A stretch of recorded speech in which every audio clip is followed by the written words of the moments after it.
আসসালামু আলাইকুম। জাপান আমার কেন পছন্দ এবং কী জন্যে এত ভালো লাগে, তো এটা কিন্তু আজকে ভিডিওর মাধ্যমে শেয়ার করব।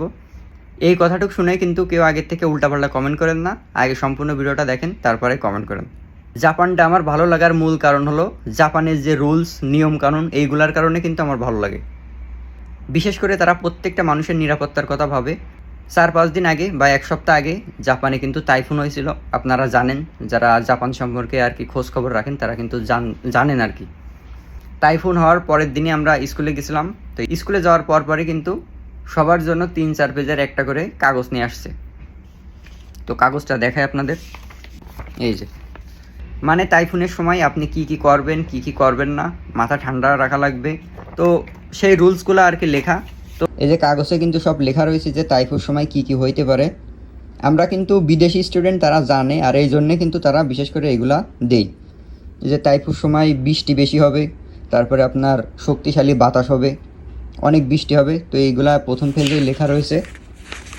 আবার এই যে চারিদিকে পানি উঠে যাবে, এই যে সুপার শপ রেল স্টেশনের মধ্যে পানি উঠে যাবে, মানে এটা হলো আগাম সতর্কবার্তা। পরবর্তীতে কিন্তু টাইফু আবার হতে পারে, তো সেই জন্যে আর কি সচেতন করে দিচ্ছে। তারপরে একটা জিনিস খুব গুরুত্বপূর্ণভাবে বলে দিচ্ছে আমাদের, এই যে খাবার স্টক করে রাখতে, কিছু পরিমাণে খাবার স্টক করে রাখতে বলছে। যে বাসায় কিছু পরিমাণে খাবার, শুকনো খাবার, তারপরে পানি, তারপরে কৌটা জাতীয় মাছ মাংস এইগুলো রাখতে বলছে, টর্চ লাইট, ওষুধ। এই যে এইভাবে কিন্তু উড়ায়ও নিয়ে যাইতে পারে মানুষ।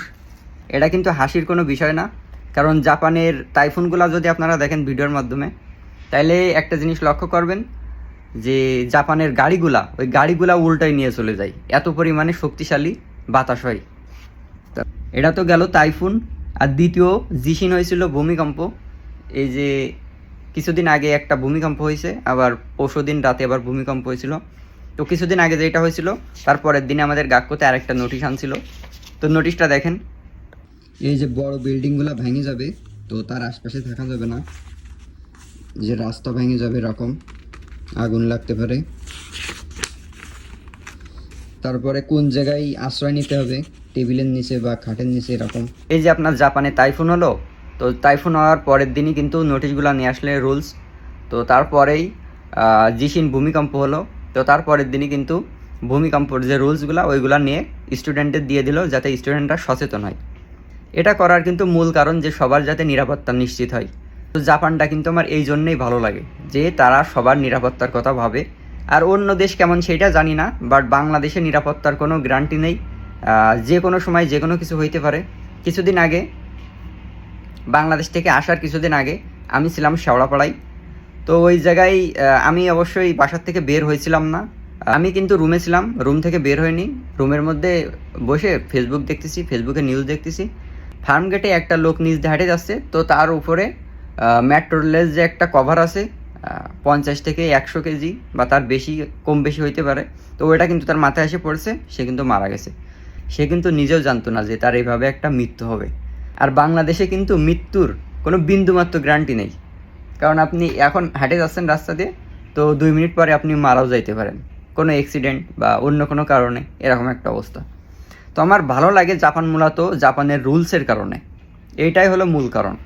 আরেকটা জিনিস, এই যে এখন অতিরিক্ত মাত্রায় টাইফুন আসছে, আপনার ভূমিকম্প আসছে, মাসে 1-2টা করে বড় বড় ভূমিকম্প আসছে।